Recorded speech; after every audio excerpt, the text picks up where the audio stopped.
পদার্থবিজ্ঞানের কাজ ক্ষমতা শক্তি অধ্যায়ের বোর্ডের সম্ভাব্য সৃজনশীল অংশ নিয়ে এখন আলোচনা করব।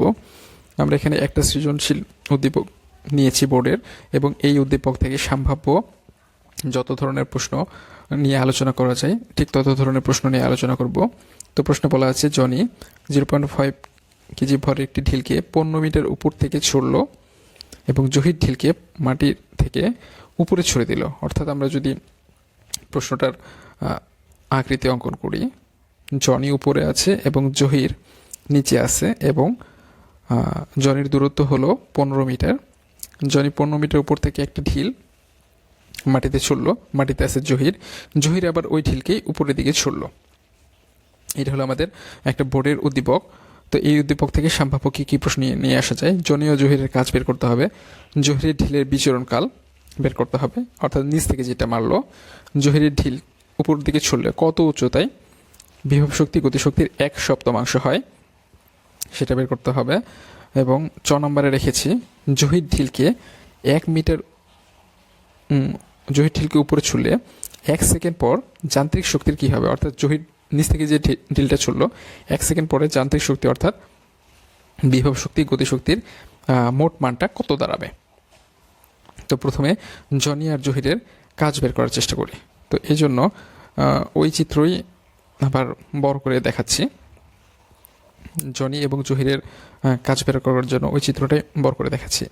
এখন আমাদের একটা জিনিস মাথায় রাখতে হবে, প্রশ্ন সলভ করার আগে আমাদের যে জিনিসটা মাথায় রাখতে হবে, জনি কিন্তু এই অবস্থানে আছে 15 মিটার উঁচুতে, ওইখান থেকে একটা বস্তু একটা ঢিলকে নিচে ফেলছে। তো যখন নিচে ফেলছে তখন কি হচ্ছে, আমাদের বিভব শক্তি গতিশক্তিতে রূপান্তরিত হচ্ছে। জনির যখন এই ঢিলটা এখানে ছিল, এই অবস্থানে যখন ঢিলটা ছিল তখন সম্পূর্ণটাই বিভব শক্তি, কারণ মাটি থেকে একটা নির্দিষ্ট উচ্চতায় ছিল। তখন বিভব শক্তি ছিল, আর জনি যখন ঢিলটাকে নিচের দিকে ফেলে দিল, ওই ঢিলটাই গতিশক্তি প্রাপ্ত হলো। অর্থাৎ জনির ঢিলের মধ্যে সমস্ত শক্তি হলো বিভব শক্তি। এই জন্য জনি যে কাজ বের করতে বলেছে, আমরা কি করব, জনির কাজ মানে বিভব শক্তি বের করলে জনের কাজ বের হয়ে যাবে। আবার জহির ঢিলটাকে কি করেছে, নিচ থেকে উপরের দিকে মেরেছে। তাহলে নিচ থেকে উপরের দিকে মারলে জহিরের যখন ঢিলটা উপর থেকে পেল, নিচ থেকে যখন উপর দিকে মারলো, তখন এইচের মান কিন্তু 0। এই জন্য জহিরের যখন ঢিলটা মারছে তখন কোনো বিভব শক্তি থাকছে না, কি থাকবে, গতিশক্তি। এই জন্য জহিরের কাজ বের করার জন্য 1/2 mv² গতিশক্তির সূত্রটাই জহিরের কাজ হবে, আর জনির কাজ হবে বিভব শক্তির সূত্রটা। অর্থাৎ আমরা যদি কোশ্চেনটা বুঝতে পারি তাহলে আনসার বের করতে কোনো সমস্যা নাই। তো জনির জন্য কাজ হলো mgh, m এর মান হলো 0.5 কেজি, জি এর মান হলো 9.8, এবং জনি আর জহিরের দূরত্ব হলো 15 মিটার। তাহলে আমাদের আনসার চলে আসছে 73.5 জুল। আবার জহিরের কাজের জন্য যেহেতু আমাদের এম এর মানটা দেওয়া আছে, ভি এর মানটা বের করতে হবে। এখন ভি এর মান বের করার জন্য আমরা কি করব, ভি স্কোয়ার সমান ইউ স্কোয়ার মাইনাস 2gh। এই সূত্র কই থেকে আসলো, আবার এখানে একটা মাইনাস কেন হলো?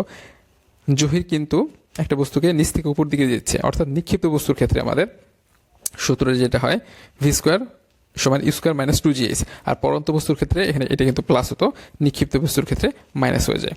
এখন নিক্ষিপ্ত বস্তুর ক্ষেত্রে ইউ এর মান কি হবে আর ভি এর মান কি হবে? এখানে তো ভি এর মান নাই, ভি এর মানটা কি হবে আমাদের মনে রাখতে হবে।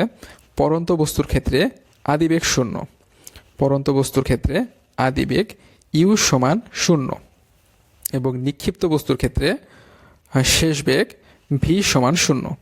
নিক্ষিপ্ত বস্তুর ক্ষেত্রে শেষ বেগ ভি সমান 0, পরন্ত বস্তুর ক্ষেত্রে আদিবেগ ইউ সমান 0, এবং নিক্ষিপ্ত বস্তুর ক্ষেত্রে শেষ বেগ ভি সমান 0। এই কারণে আমরা ভি এর মানটা এখানে 0 হয়ে যাবে। তাহলে ইউ এর মানটা কীভাবে বের করব? আমি টু জি এসকে যদি বাম দিকে নিয়ে আসি তাহলে মাইনাসটা প্লাস হয়ে যাচ্ছে, আর স্কোয়ার যেটা ছিল স্কোয়ারটা রুট হয়ে গেল। তাহলে আমরা রুটের মধ্যে কী কী মান দিয়ে দেবো, একটা হলো 2, জি এর মান 9.8, এইচ এর মান হলো 15। তো এইভাবে আমরা কি করতে পারি, ইউ এর মানটা বের করতে পারি। এখন সমস্যা হলো আমাদের সূত্রে তো আছে ভি, তাহলে এইখানে এই মানটা আসলে কিভাবে বসলো? জহিরের কাজ বের করার জন্য জহিরের একটা বেগ দরকার। এখানে যে আমরা আদি বেগটা পেয়েছি সেইটাই এখানে ভি এর এখানে বেগ হিসেবে ব্যবহার করা যাবে। কারণ তোমরা যদি চিন্তা করো, যদি জহিরের শেষ বেগ মানে ঢেলের শেষ বেগ তো এটা তো সবসময় নিক্ষিপ্ত বস্তু সব বেগ তো সবসময় 0 হবে, তাহলে তো জহিরের কাজ তো জীবনও হবে না। তো এই জন্য আমরা এখানে যে আদি বেগটা পেয়েছি সেটাই হাফ এম ভি স্কোয়ার, অথবা তোমরা লিখতে পারো হাফ এম ইউ স্কোয়ার, এটাও লিখতে পারো, কোনো সমস্যা নাই। তাহলে জহিরের কাজের পরিমাণ কত হচ্ছে 73.5, অর্থাৎ জনের কাজ আর জহিরের কাজ সেম। এরপরে আমাদের প্রশ্ন ছিল বিচরণকাল। তো বিচরণকালের সূত্র কি 2u/g। এখন প্রশ্ন হলো এই সূত্র তো মুখস্থ থাকতে হবে। এখন যদি প্রশ্ন আসে যে এই সূত্র আসলে কই থেকে আসলো, সূত্র আসলে v সমান u প্লাস gt। এই সূত্রে আমরা কি বলতে পারি, ইউ এর মানটা কত আসতেছে, এই সূত্রে আমাদের ইউ এর মানটা আসতেছে আর একটা ব্যাপার, আমরা যখন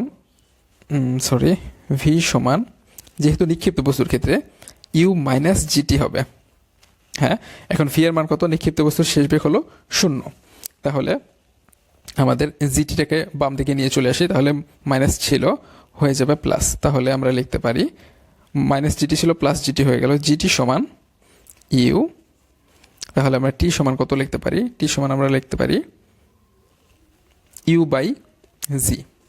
এই টি সমান u/g এটা সর্বোচ্চ উচ্চতায় উঠতে সময়, আর সর্বোচ্চ উচ্চতা থেকে ভূমিতে নামতে সময় হলো আবার u/g। যখন দুইটা যোগ করে দিই তাহলে আমাদের আসবে 2u/g। বিচরণকাল বলতে বোঝায় সর্বোচ্চ উচ্চতায় উঠতে সময় এবং সর্বোচ্চ উচ্চতা থেকে নামতে সময়, সেটা হলো আমাদের বিচরণকাল। তো এই সূত্রে তাহলে তো আমাদের কাজ নাই। এই 17.14 কোথেকে পাইছি, ওই যে কিছুক্ষণ আগে যে বেগের মানটা বের করলাম ওই মানটাই বসিয়ে দিয়েছি 17.14 আর 9 দিয়ে দিলাম 9.8 জি এর মান। তাহলে আমাদের আনসার চলে আসলো, বিচরণকাল হলো 3.49 সেকেন্ড। এখন যদি কোশ্চেনটা এরকম করে যে সর্বোচ্চ উচ্চতায় উঠতে কি সময় লাগবে, তাহলে দিয়ে দিব u/g। আবার যদি এরকম আসে সর্বোচ্চ উচ্চতা থেকে নামার সময়, তাহলে হবে কিন্তু u/g। পরের প্রশ্নটা আমাদের ছিল ভূমি হতে x উচ্চতায়, মানে ভূমি হতে কত উচ্চতায় গতিশক্তি বিভব শক্তির 1/7 হবে। এটি 1/7, 1/4, অর্ধেক, 1/10 বিভিন্নভাবে আসতে পারে, কিন্তু সবগুলোরই হিসাব সেম। তো ধরি x উচ্চতায় বিভব শক্তি গতিশক্তির 1/7 হবে। এখন যখন x উচ্চতায় দাঁড়াবে, অর্থাৎ নির্দিষ্ট এই উচ্চতায়, তখন আমাদের বিভব শক্তি গতিশক্তিটা বের করে নিতে হবে। তাহলে x উচ্চতায় আমাদের গতিশক্তি কি হবে, হাফ mv স্কোয়ার। x উচ্চতায় বিভব শক্তি কি হবে, mgx। এইটা কেন হচ্ছে সেটাকে বুঝি। আমি তো ধরেছি x উচ্চতায় গতিশক্তি বিভব শক্তির 1/7 হবে, তাহলে বিভব শক্তি mgx কিভাবে হলো, h না হয় x কিভাবে হলো। এখন আমাদের ব্যাপারটা খেয়াল রাখতে হবে, আমাদের এই বিন্দুতে, এই যে x উচ্চতায় এই বিন্দুতে, যদি এই বিন্দুটা ধরি c, এটা ধরি a, এটা ধরি b, সি বিন্দুতে আমাদের বিভব শক্তি হিসাব করতে হবে। এখন সি বিন্দুতে যদি বিভব শক্তি হিসাব করতে চাই, আমাদের একটা জিনিস মাথায় রাখতে হবে, বিভব শক্তি হিসাব করতে হয় নিচ থেকে, গতিশক্তি হিসাব করতে হয় সর্বোচ্চ উচ্চতা থেকে। তাহলে এখানে আমাদের নিচ থেকে উচ্চতা কতটুকু, এক্স, এই জন্য এখানে এক্স বসে গেছে, বিভব শক্তির জন্য এক্স বসে গেছে। আবার গতিশক্তির তাহলে কি হবে, half m v square. V square সমান আমরা কি লিখতে পারি, ইউ স্কোয়ার মাইনাস 2gx। যেহেতু নিক্ষিপ্ত বস্তু এই জন্য আমাদের কিন্তু মাইনাস হয়েছে, প্লাসটা কিন্তু হয় নাই, নিক্ষিপ্ত বস্তুর জন্য আমাদের মাইনাস হয়ে যাচ্ছে। তাহলে এই সি বিন্দুতে, সি বিন্দুতে গতিশক্তিও বিভব শক্তিও পাইছি, গতিশক্তিও পাইছি। তাহলে কি বলছে আমাদের, বিভব শক্তি গতিশক্তির কত অংশ, 1/7। তাহলে আমাদের 1/7 দিয়ে আমরা এখন ক্যালকুলেশনটা করবো। 7 × 14, এই জন্য 14x লিখলাম। ইউ স্কোয়ারের মান আবার সেই ওই 17.14, এটা স্কোয়ার করে দিলাম। আর এখানে মাইনাস থাকে 2gx। 2gxকে এই পাশে নিয়ে গেলে আমাদের হয় 16gx। এখন 16gxটা gx থেকে আমাদের x এর মানটা যদি আমরা বের করতে চাই, তাহলে কি হবে, 16 আর 9.8 দ্বারা ভাগ হয়ে যাবে। তাহলে আমাদের মান আসে হলো 1.87 মিটার। অর্থাৎ এই যে এতটুকুর দূরত্ব হলো 1.87। কিন্তু প্রশ্ন যদি একটু ঘোরায় আসে যে এক্স এর মান তো দাঁড়ালো ভূমি থেকে 1.87, যদি বলে সর্বোচ্চ উচ্চতা থেকে দূরত্বটা কত, তাহলে আমি কি করব, 1.87 তো 15 - 1.87। এর কারণ কি, আমি নিচ থেকে কিন্তু হিসাব করছি 1.87-এ তাদের বিভব শক্তি গতিশক্তির 1/7। যদি উপর থেকে হিসাব করতে চাই, তাহলে আমাদের 15 থেকে ভাগ দিতে হবে। 15 কেন, সর্বোচ্চ উচ্চতা হলো আমাদের 15। এরপরে আমাদের প্রশ্ন ছিল নিক্ষেপের জহির যে ঢিলটা নিক্ষেপ করছে ওই নিক্ষেপের 1 সেকেন্ড পরে আমাদের বিভব শক্তি আর গতিশক্তিটা কত হবে, অর্থাৎ যান্ত্রিক শক্তির মানটা কত হবে। তাহলে আমরা জহির তো নিচে ছিল, ওই যে উপরে ছিল জনি আর নিচে ছিল আমাদের জহির, নিচে ছিল আমাদের জহির আর দূরত্ব ছিল আমাদের 15 মিটার। তাহলে এবার নিক্ষেপের 1 সেকেন্ড পরে আমাদের উচ্চতারা বের করতে হবে এবং নিক্ষেপের 1 সেকেন্ড পরে আমাদের বেগটা বের করতে হবে, অর্থাৎ 1 সেকেন্ড পরে উচ্চতারা বের করবো আর বেগ বের করবো। তাহলে উচ্চতার সূত্র কি, এস সমান u minus half g t square, minus কেন হলো নিক্ষিপ্ত বস্তু, আর বেগের সূত্র কি ভি সমান ইউ মাইনাস জিটিতে আমাদের কি হবে, মাইনাস কেন হলো, মাইনাস হলো যেহেতু নিক্ষিপ্ত বস্তু। এবার আমাদের ইউ এর মান তো জানি, ওই যে যেটা বের করেছি 17.14 1 সেকেন্ড, এই জন্য টাইমের এখানে 1, হাফ বসে গেল, জি এর মান হলো 9.8, টি এর মান হলো এই যে 1, এই জন্য 1 এর উপর স্কোয়ার। তাহলে আমাদের মান আলটিমেটলি চলে আসে 12.24 মিটার, অর্থাৎ 1 সেকেন্ড পরে 15 মিটারের একদম কাছাকাছি চলে আসবে। আর 1 সেকেন্ড পরে বেগ কত হবে, ভি সমান ইউ মাইনাস জিডি, মাইনাস কেন হলো যেহেতু নিক্ষিপ্ত বস্তু। আর তাহলে আমাদের আদি বেগ কত, 17.14, যেটা আগে বের করে নিয়েছি 9.8, আর এটার মান তো 1, তাহলে আমাদের আলটিমেটলি আসে 1 সেকেন্ড পরে বেগ হবে 7.34। এবার আমরা কি করব, আমরা কিন্তু উচ্চতার মানও পেয়ে গেছি, উচ্চতার মান পেয়ে গেলে আমরা কি করব, বিভব শক্তিটা বের করতে পারবো। বিভব শক্তি কিভাবে বের করবো, এই যে উচ্চতার মানটা এখানে বসাই দেবো। উচ্চতার মান আমি কত পেয়েছি, 12.24 পেয়েছি। এই উচ্চতার মানটা আমি কোথায় বসাবো, বিভব শক্তিতে বসাই দিব। বিভব শক্তির সূত্র হলো আমাদের এমজিএইচ এ এইচটা কোথা থেকে হিসাব করতে হয়, নিচ থেকে আমি কত পাইছি, 12.24।